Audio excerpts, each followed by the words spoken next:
century alive. We're talking about the Web3 revolution, energy systems in a deep and evolution, yeah. It's a digital symphony, a decentralized energy in the world of connection. Oh, so South is our destination. Web3 fascination. Get ready for the revolution. Here we go. Welcome to Source Talk, where the future of energy unfolds. Source Talk is the podcast where we focus on Web3, deep in, Srcful, and everything related. And today we have a new character with us, our CEO, Fredrik. How are you? Yeah, it's fine. Thank you very much. Hope things are all right with you as well, Joachim. They are. First things first, we all want an introduction. So could you tell us a little bit about yourself and what it means to be the CEO of Srcful? Yeah, I would say in essence, it means that you're trying to get as many people that we are at the moment to work as effectively as possible towards a common goal. And as this is a startup, things often change pace and also direction quite quickly. So it's a really fun position to have. And also, I would say that we are now at almost, I think, 15 people. It's a little bit fussy in the end because not all people are some people are on a smaller percentage of their time and some more.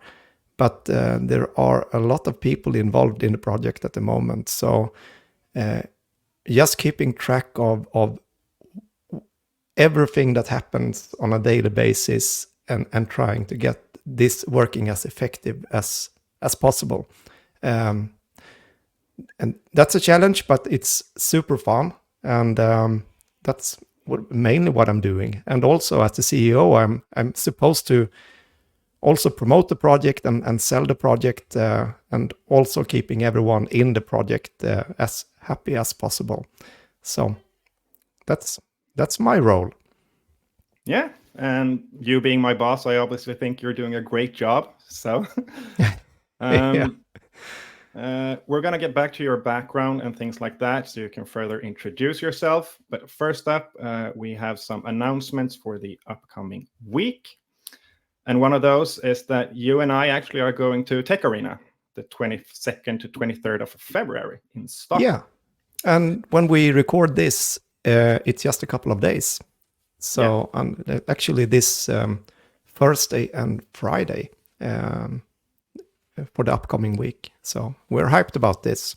Yeah, we sure are. Like I asked you earlier, do we have an ambition with going to this event? Or are we just winging it and seeing what happens? I would say that, we're spending time on visiting these conferences and Tech Arena it's a little bit of an unknown area. I visited Slush this fall in Helsinki. And I would say Slush and Tech Arena, I think, are quite similar events, but I'm not sure. I haven't been to Tech Arena before.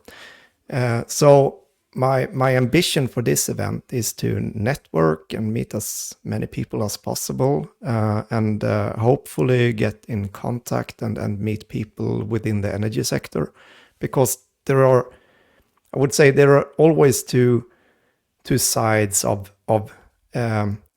like a project like this. We have the Web3, the blockchain, the crypto side, what we also call the community side.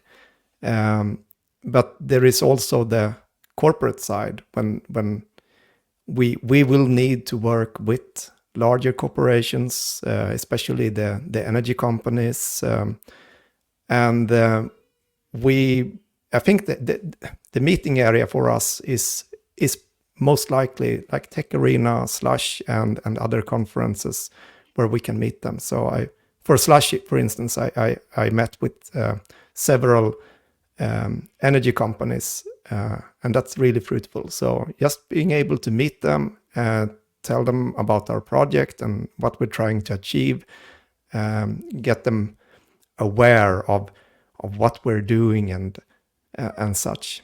So I think that's about it. But to be totally honest, Tech Arena, I haven't a clear idea on how What's going to happen yeah. and what it is. But just from a general standpoint, it's a tech conference. So what could go wrong? I mean, it's fantastic to be at a tech conference. It for sure will be a lot of interesting talks and discussions, and just walking around in a tech conference, it's always super fun. I mean, if you're a techie guy, as I am, and you are, it will for sure just be fun being there without actually promoting the project. So I mean, that's just a bonus in some sense. So, and also it's in Stockholm, so it's relatively easy for us to actually take this time off and do this. So, and obviously being updated about the tech industry, I mean, we stand to gain from that alone. So I believe it's going to be really fun, actually. Yeah, and I think probably the main topics of the event will be artificial intelligence, AI, as well. It seems to be all about AI nowadays. So yeah. But we'll see. Also, we had someone say in the community yesterday that they were going to Tech Arena. So, I mean, if any of you listening are going, please come up and have a chat. Get your stickers, Srcful stickers. Can't really see them. But and have a chat with us, because I mean, we always like to chat about Srcful, or anything else for that matter. Yeah, it's a perfect opportunity. So just reach out, and if you are at the conference, if you know that you're coming, and if you want to meet up, we could actually bring a gateway. We could show things, and we could actually arrange something. So please take that opportunity. It would be super for us. So we'll most likely bring 1 or 2 gateways anyhow. So. Yeah. So if you want to know more or anything like that, please give us a shout on Discord or Twitter, for that matter, and we'll make something happen. But back to Tech Arena also, we're not really sure, this being a deep-in project in the Web3 space, we're not really sure how much it's going to be focused on that, on Tech Arena. But I was actually hoping you could tell me a little bit about what Web3 is. I mean, you hear Web3, I mean, all over the place and deep in projects. It's really trending. What is Web3? Yeah, we could start with Web3 as a start, and I think there might be different ways of telling the narrative of Web 1, 2, and 3, and like Web 2 is generally Web 1. Then you have a homepage, and you can go into the internet and have a look at that homepage, but you can't do much more. Web 2, when you have these social media platforms, you as a user are able to actually put content out there. Still, that content is, I would say, on a platform which is closed. It could be Facebook or whatever. It could also be not social media. It could be that you're participating in sharing data with some kind of provider, and you might get an incentive or not. You might actually not get paid for that data. Someone else actually takes that. The Web3 part is then that when you are both in control and in ownership of your own data, your own services, whatever you're providing. And the magic thing here is the wallet. So you have this public and private key cryptography that makes this possible. So that's, I would say, the main thing with Web3, that you're in a new form of doing things on the internet. And for our idea, it really makes sense. We've seen that. For instance, the energy market, it's all about that you're a small, I would say, small player in the big energy system. You're a consumer. And even if you are a producer of renewable power, you're still selling that power to some kind of energy company. And you could actually see this as like the Web 2 solution that we're doing now, that you could sell your power to a energy company. But which is pretty much like a centralized entity. Exactly. So we're trying to change that narrative by utilizing the Web3 technologies for something that is like super important for the society as a whole. We need a stable grid, and we have more and more people that are producing power by solar, mainly solar, I would say. There aren't too many wind farms that private individuals own but anyhow, we're trying to change the narrative that you should be in control, you should own your data. So whatever monetization happens on the data, you should be in control and you should own it. So that's the approach we're taking.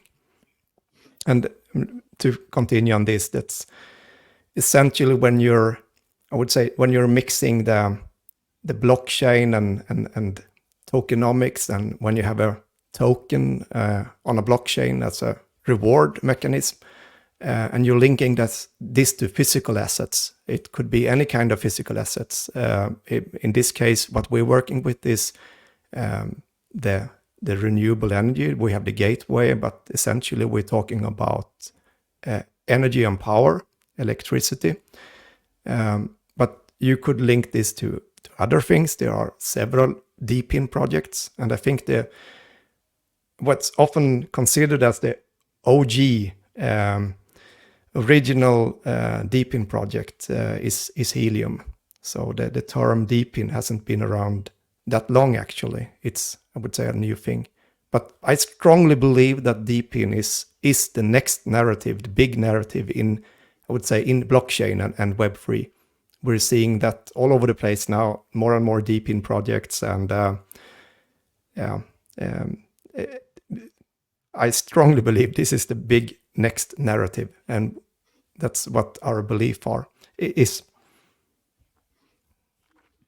And also just a little bit of an anecdote. I believe the term DeepIn was actually coined by a Twitter user back in 2022, and it actually caught on. So there's that.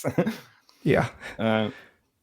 And also, I mean, there are more like reasons why to go, why actually go for a Web3 project, because essentially, I mean, this might be important to mention is that, and I've seen other talk about this, that if you're doing any kind of DeepIn project, you need to actually, it needs to be you need to be able to do it as a traditional Web 2 or like a traditional way business. So if you're able to monetize and build your business without using Web3, then you are able to also, I would say, leverage that and build this as a DeepIn project.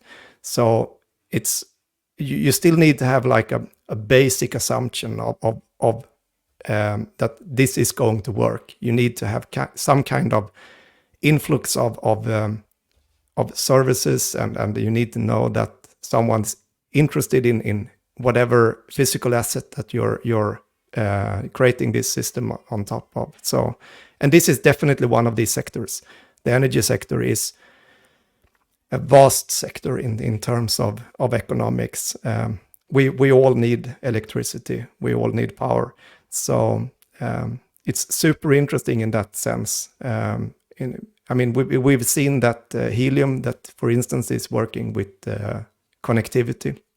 They started with the IoT network, and they are now into cellular and like LTE as well. It's actually much more profitable and more capital in the energy sector than in the IoT sector. And they still managed to do it. I think it would probably not have been possible what Helium did if it weren't a DeepIn project or a Web3 project. I'm quite sure of that. And seeing as in Sweden, I mean globally, but especially in Sweden, the solar panel industry has grown like super rapidly Yeah. the past couple of years.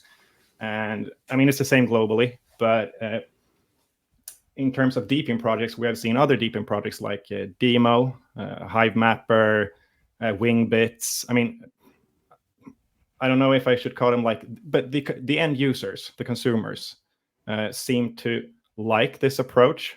I mean, there are many deepin projects that have gone really far already.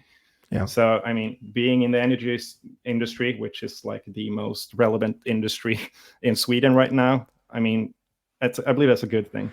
Yeah, I think that you unlock some kind of extra resources that when you're also able to contribute to the project yourself, you're able to unlock the creativity and I would say the resources that are out there. And I mean, I'm also telling by like you find these people that are going the extra mile to get something working. You people are helping out each other instead of you calling the support for your company and saying it doesn't work. I'm angry about this, and well, I didn't get the payment didn't arrive or whatever.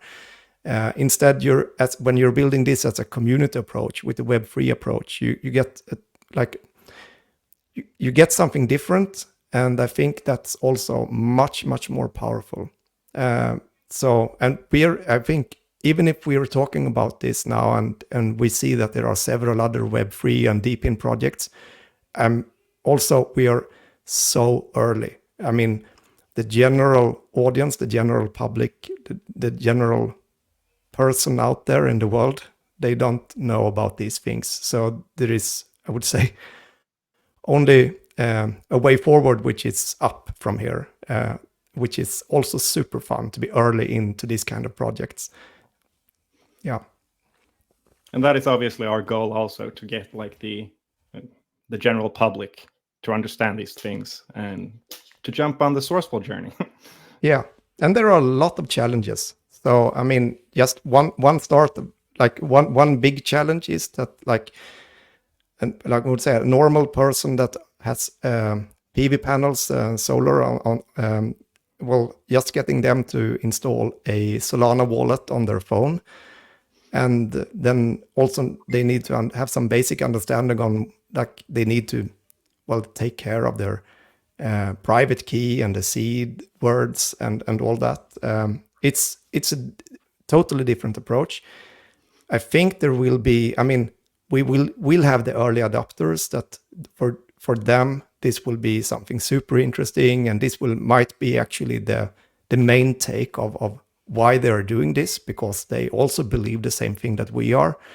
But to actually attract, I would say, the big number of people and the big number of installations out there, there might be other approaches that could go in parallel, that we will still utilize the, like I would say, the technology, but there might be I would say another entity or something in between that might take care of the I would say the token part, and they might get they might not care, they just want a number forwarded to them in their bank account, and that's also one of the strengths of building a project like this, because that could be anyone, any company or anyone, because anyone is able to build on top of a project like this. So which wouldn't be as simple if you would have been building this in a more traditional way. So yeah. Speaking of spreading the word and getting people to understand our idea, we got a few other upcoming events that we are going to attend. And the first one is you're going to Web3 Festival in Hong Kong in April, I believe. Yeah, that's correct. So when we're recording this, we haven't actually booked the flight just yet, but we will. And me and Johan will be going and attending to the Web3 Festival in Hong Kong. And the main reason why we're going there is, well, for once, we are going to meet with suppliers, and there's loads of them, because we won't ever, and that's actually in our roadmap, we will never be the ones that are producing the energy gateway. So that will be a hardware manufacturer. So that's one thing, and also connect and meet and network with the Asian community, which is a really big community, I would say, in this world. And also we're going to meet with ArcGreen, which is, I would say, a similar project as ours, but based in Hong Kong and Singapore. So, but I'm hyped about Web3 Festival, so that will for sure be a highlight. Also, sometimes since I've been in Hong Kong, I've only been there once, so the second time will be great to get back. Yeah, and obviously we're going to report on this, like, we're going to do it daily when you're attending. So you're going to get to know a lot about this when the conference is held. Speaking of events, we had our first Ask Me Anything session last night, which we actually have to say was quite the success. I mean, not a lot of people dropped in.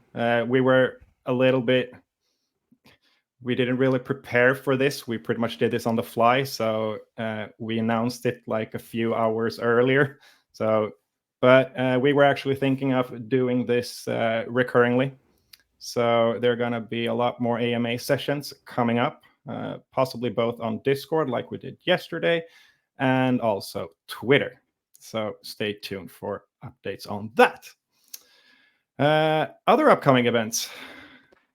Yes, we well, I'm like also working as a researcher at a university, and we're at the moment just finalizing a paper for the IEEE blockchain conference in Dublin, where there will be a DeepIn workshop, and this will be in the end of May, so 27th to 31st May. Yeah, I'm looking at my notes.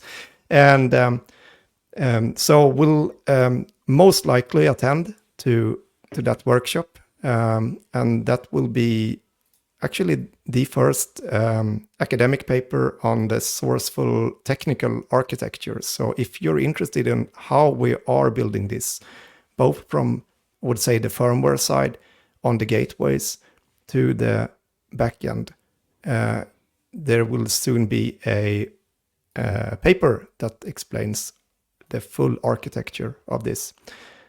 So if you're listening in and also going to the DeepIn workshop, please let me know. It will be me and Tobias, which is the CTO. We'll go together. So, and he's also, by the way, a researcher. So, next up, there is something called Jupyter Launchpad. Could you tell me a little about that? Yeah. Well, Jupyter is one of, maybe it is the largest or it's one of the largest, but it's a decentralized exchange on the Solana ecosystem. And they quite recently released their own token on their Launchpad. They have a new way of doing this, and we are at the moment one of the projects on their LFG Launchpad projects.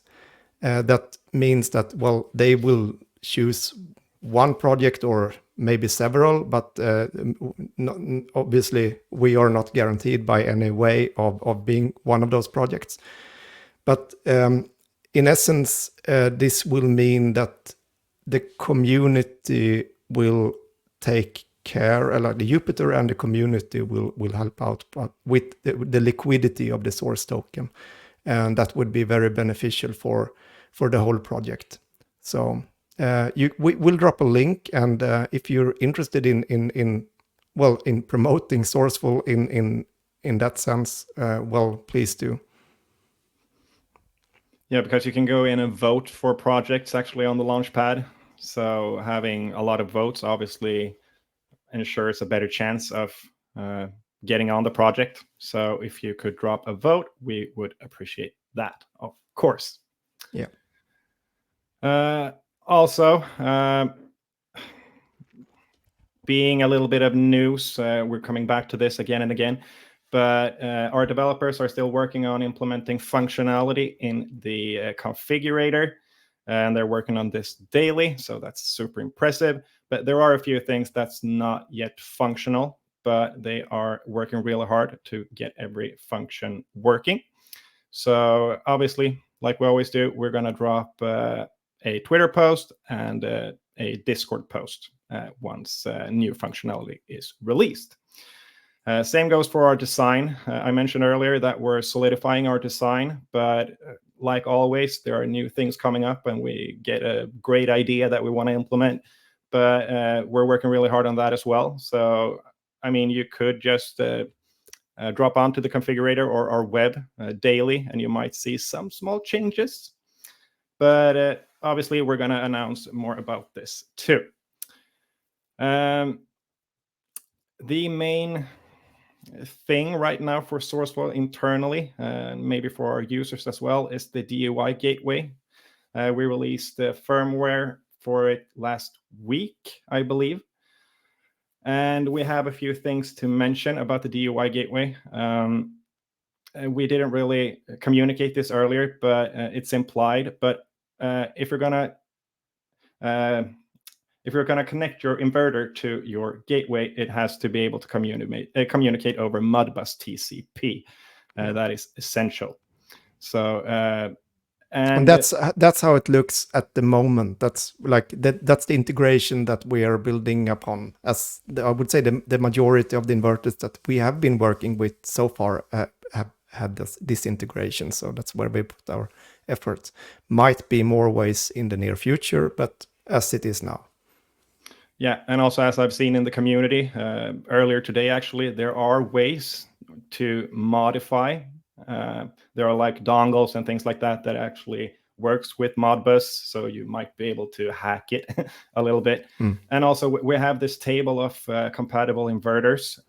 If your inverter is not on that in that table, just give us a shout on Discord, because we're actually pretty quick. Our developers are really quick to add compatibility for inverters. So if you're unsure, just shout on Discord.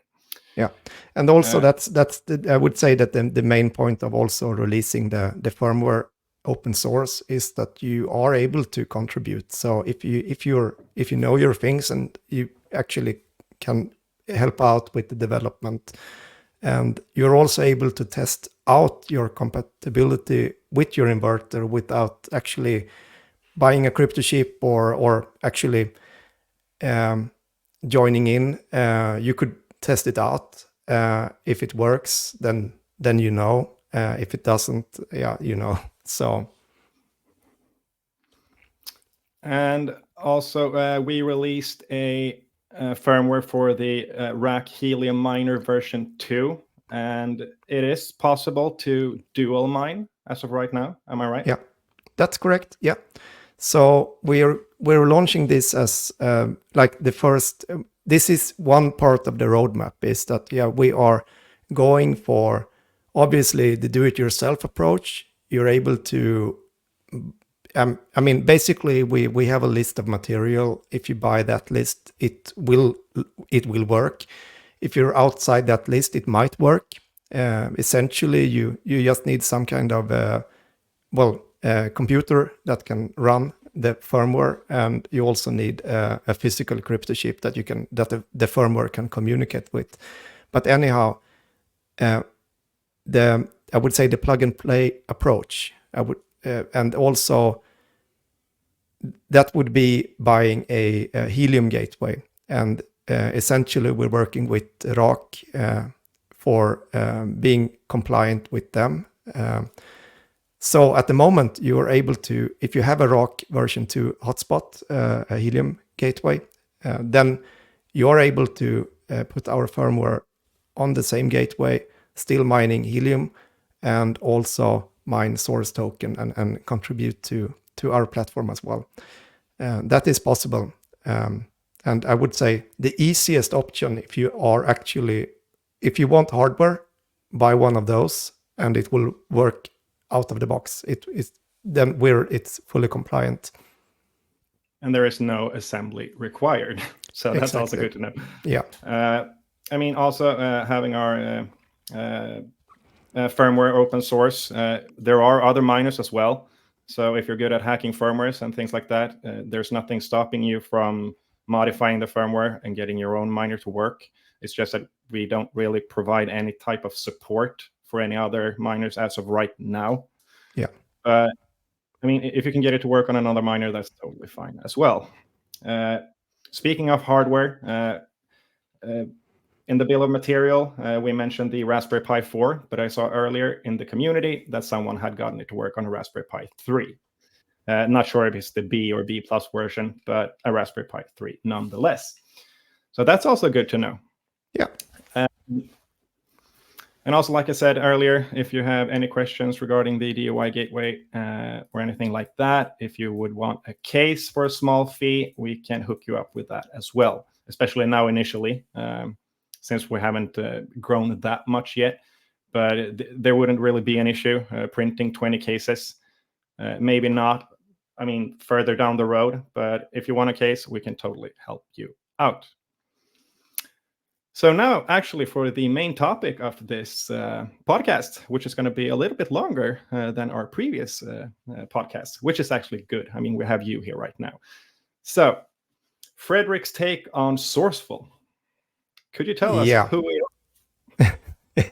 Yeah, let's start with that. I mean, we already talked a little bit about it from a high-level approach, but I mean, essentially, well, I know that in previous episodes, Johan also did explain a little bit about the background and such, so I might iterate around that. But when we sat down and thought about what to do in this space, we've actually had a couple of companies working in the Web3 space since before, but the main approach that we had, what are we trying to solve?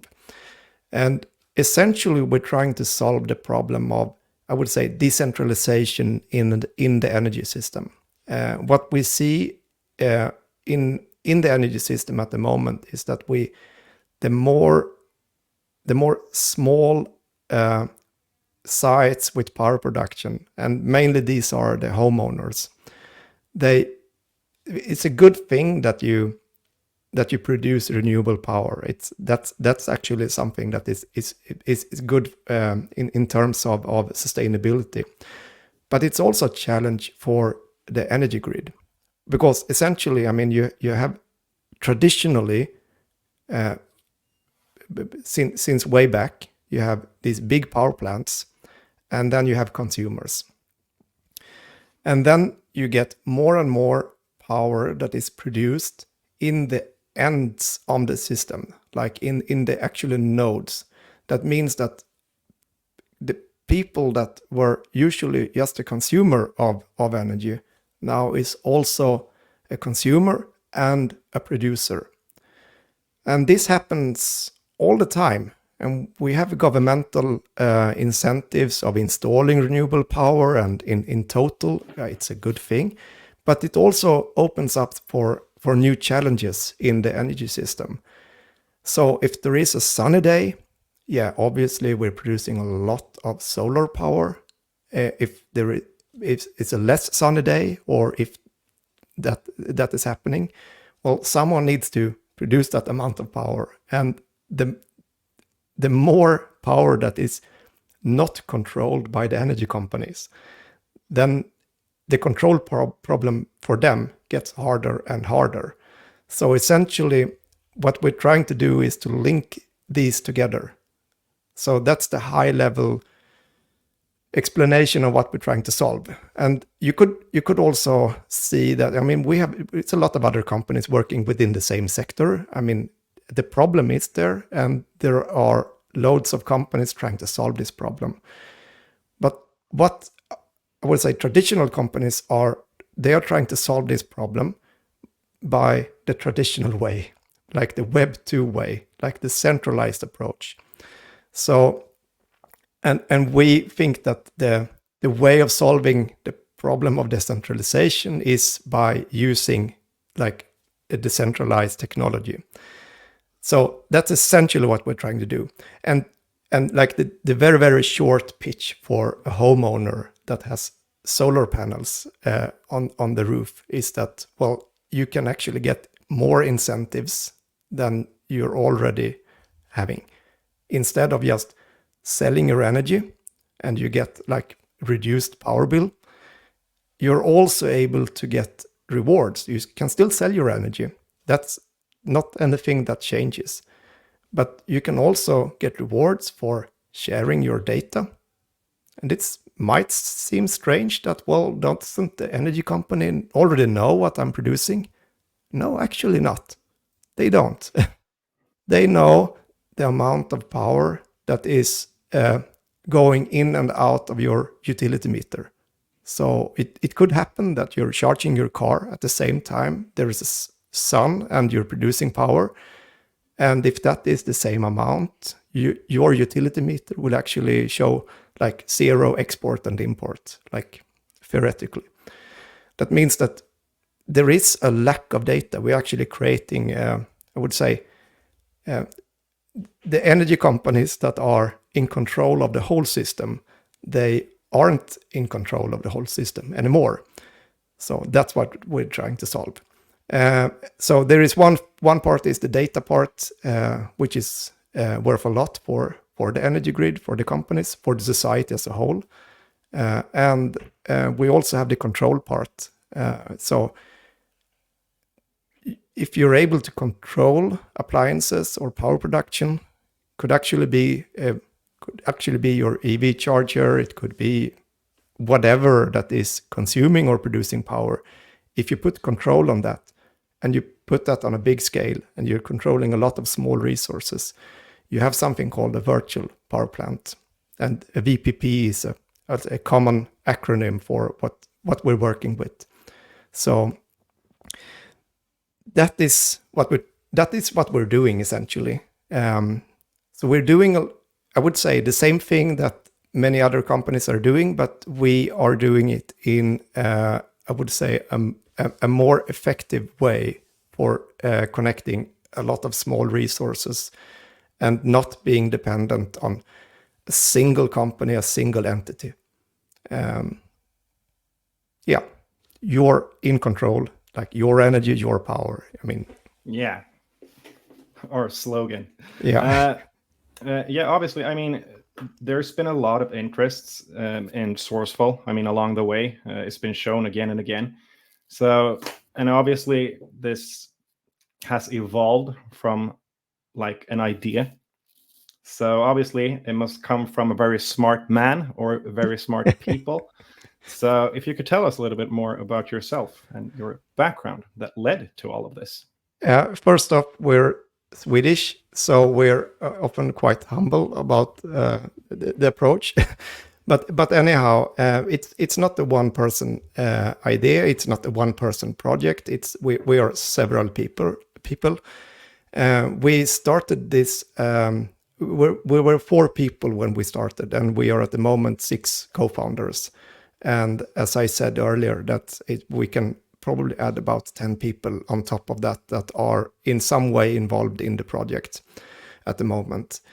But anyhow, when we started this, it was a mix of whatever I've been doing before. It was a mix of like the other people, what they have been doing before. And so, but essentially, if I go into my background, in this podcast, you'll meet the other people as well as time goes on. But if we start with me, actually, my background is I started as a marine engineer, I worked in the Royal Swedish Navy for almost 10 years. That was the start of my professional career. So that, I would say, that gave me a lot of hands-on problem-solving skills. Also, I would say a large part of who I am, and I would say my leadership is probably a little bit still part of that, I would say. And then I got tired of that. I think that most people are getting tired of doing the same thing for too long time. So I started at the university. Started as a teacher, and this was 13 years ago or so. So I'm plus 40 if you now wonder how old I am. But anyhow, I started as a teacher in hydrodynamics and pumps and, I would say energy engineering and engineering. From that track, I started to pursue my PhD. So a lot of people do their PhDs in I would say 25 to 30 years old. I did mine plus 10 years from that. So I was 35, almost 33 years old when I started my PhD. And I did my PhD in energy engineering and energy efficiency. So a lot of thermodynamics and I would say heat balance and such, combined with machine learning and artificial intelligence. So I was looking at how to say make ships like more and not computer ships, but ships that are sailing more energy efficient. So that was like the main takeaway from my thesis. On that track, obviously working with Jupyter notebooks and Python and machine learning, well, you get a feeling for that, and you don't want to leave that area. So I transitioned over to computer science, and that's, I would say, my start of getting involved in the IoT sector. So I've been working both as a senior lecturer and as a researcher in the IoT sector for quite some years now. And I would say that the link between like doing things, connecting physical devices, things that you can actually touch and control in the real world, together with, I would say, connectivity and in this case Web3, that's really the intersection that's I think is so interesting. Like, we have digitalized almost all society, but we have still so many things to do, and especially if we now think about the energy sector, like there is like vast amounts of things still to do. But I've been abroad. I lived almost 1 year in Vancouver, and that was actually one of the things that got me interested in helium, because at that time, Vancouver is on the west coast, by the way, and I'm pretty sure everyone knows where that is. But it's not actually that far from where helium started. Even though it's quite far, it's still much closer than if you're living in Europe. So I sort of brought that back when I came home to Sweden again at 2021. And then we started building a helium network. So we bought a lot of gateways and we deployed these. And we were climbing ladders and chimneys and doing a lot of that stuff.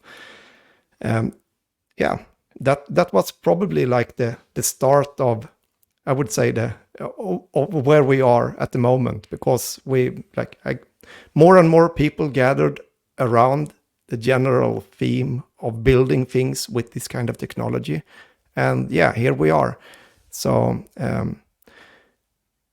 and at the same time, I could mention, I mean, I like doing things. So I mean, we've had an IoT course running for 4 years now. It's been about 1,000 applicants each year. It's an international course. I'm not going to make an ad about this course. Actually, I've already done it now, perhaps. But anyhow, that's where I met you, Joachim. I mean, you were a TA in that course last year.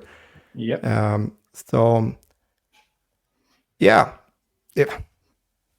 That's probably like a very, very condensed version of maybe who I am and a little bit about the backstory of what we're building. But still, I'm like, I'm one of all the people in Srcful that still are doing things in parallel with building Srcful. So my daytime job is being a senior lecturer and a researcher at Linnaeus University. But it's a good combination because it's actually within the same area that we are working on in Srcful. So it's a perfect combination. I think so.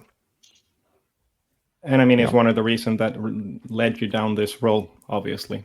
Yeah. So that's also a really cool thing.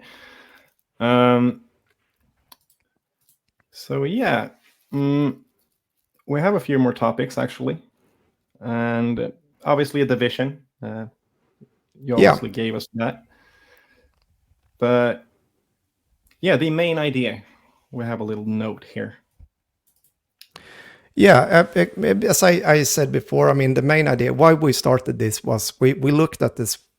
We looked at the Swedish energy market, and as you mentioned before, I mean, we have a lot of solar installations in Sweden, and obviously in Sweden we might not have as many as there are in Portugal or in Germany and such. We're still a small country, but we have over 100,000 individual installations in Sweden, so it's still plenty of them. And what we have seen in recent years is that the prices have dropped quite significantly on the amount of I would say fiat rewards on actually selling your energy. The payback time is quite significantly much worse now than it have been in Sweden, and we will most likely see. Yeah, you can always think about trends forward because no one really knows, but that is probably something that is not going to get better. And so we wanted to find a way of incentivizing people by connecting, I would say, new ways of earning rewards on what you were already doing.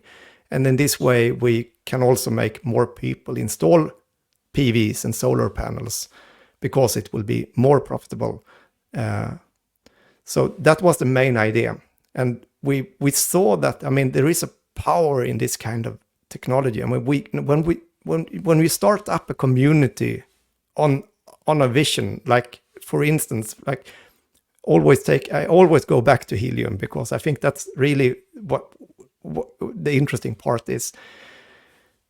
If people go the extra mile and build things and they are actually taking part of something together with others, they might do it only to get the rewards like the source token or the helium token, and probably that's a big part of it.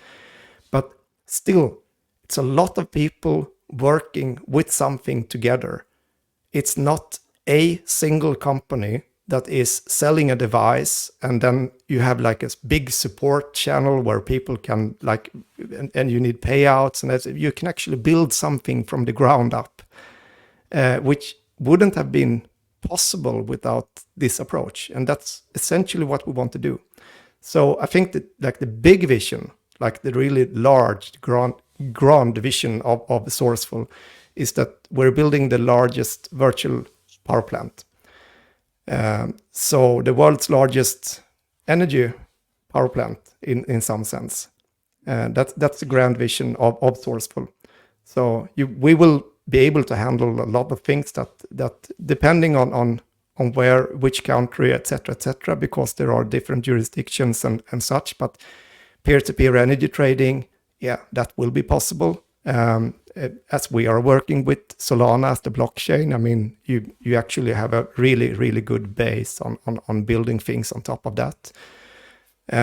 We are able to monetize the data from the production. We are also able to monetize the control part. And I would say that is what we're working with at the moment, mainly, because that's where the big pile of money is as it is now. And we're also able to build this globally from day one, actually, when we're taking this approach. So there isn't anything stopping from giving rewards and participating, even though you live somewhere where there isn't I would say, an energy company that is at the moment aware of you participating in Srcful. Because if enough people are, there will be an incentive of actually doing something with that data. So yeah, that was maybe not the short version. Maybe it was the long version. I'm not sure. Yeah. You can never get enough knowledge. But the thing is, also this is obviously reducing. If you were to buy solar panels today, you have this payoff time of, I don't know, 20, 30 years maybe. Yeah. But in our case, I mean, that incentive would also be reducing that payoff time, because you can get rewards for it. I mean, in not an unconventional way, but not the conventional way. So that is also pretty much promoting people to buy solar panels, which is also promoting green energy production, which we're all for, of course. And we were big believers in also like this new kind of economy. So if we think about the future, I think that we will see that crypto will have a much larger role than it has today. Like the total market cap of these kind of products are still like really small in terms of I would say the global economy. So we will, I mean, just taking your bet on the technology that is the technology of the future makes sense. So that's why we stick to our idea, and then we go from there. So. And also, you felt that Solana is the way for us to go. Yeah, maybe you can see my shirt here. Yeah, I brought this today just because of this talk. But yeah, the thing here is that we spent a lot of time in the beginning of evaluating different blockchains, and we got an advice very early on. So we've been in quite close contact with the Helium team all the way from the start. And well, they gave us two advice, and that is, one, don't ever build hardware yourself. So we are at the moment, but a very, very small scale. But we won't in the very I would say short future. That will be someone else. But also one other thing is that don't build your own blockchain. So we chose to build on top of a blockchain, and that blockchain is for us Solana. You can never be sure which is the best. There are always a lot of different like compromises on whatever you do, but for us it made total sense, and still does, with Solana, because it's sustainable. I mean, if you talk about blockchain transaction, it's consuming a very, very small amount of power, of energy. So it's a green blockchain. It's also really, really fast and has a high throughput. So all these things combined, and also with the community of Solana, we thought it made the perfect sense for us to go with Solana. And I mean, for instance, if you look at the system, so to say, I mean, we need low latency if we're going to have, if we're going to use the blockchain as the bearer for, I would say, the control part. If you want to put some kind of control signal and you want to put that on the blockchain. And if we're talking about energy, we need a low latency. And so that is for us super important. And we will also need to be able to actually put a lot of data on the blockchain if needed. So and so far it seems that, I mean, the Solana community is thriving, and this ecosystem, it feels like the perfect place for us to be. So that's why we are Solana. I mean, we've been contacted by I'm not sure how many different blockchains that want us to join them, and I think there is not like a binary option here. I think you can be part of several projects and several blockchains and still build your idea, because nothing is perfect for everything. But I would say for the core of our application, so far it really makes sense on Solana for us. And also it's proven to be a very stable blockchain as well. Apart from a little short outage like last week. But else, I mean, it's been proven to be really stable. So it's obviously a great blockchain. Yeah. Speaking of Solana, you are attending Solana Breakpoint later this year. Yes, I am. So we're going there in September. I don't know the dates now from the top of my head, but in September we're going to Singapore and attending the Breakpoint event. And I actually was at Solana Breakpoint in Amsterdam last year in November. So, and that was fun. So it was a really good event. So. And also you're going all 6 founders. So that's going to be really fun as well. Yeah. But yeah, I actually think that's it for this. We actually kept it below an hour. So yeah, that's exactly. Really good. Yeah. So I could end, and I could end with what we usually say. What is it that Johan says? Your energy, your power. So see you next time. Step into the neon lights. Let's take a ride into the gray where the future is alive. We're talking about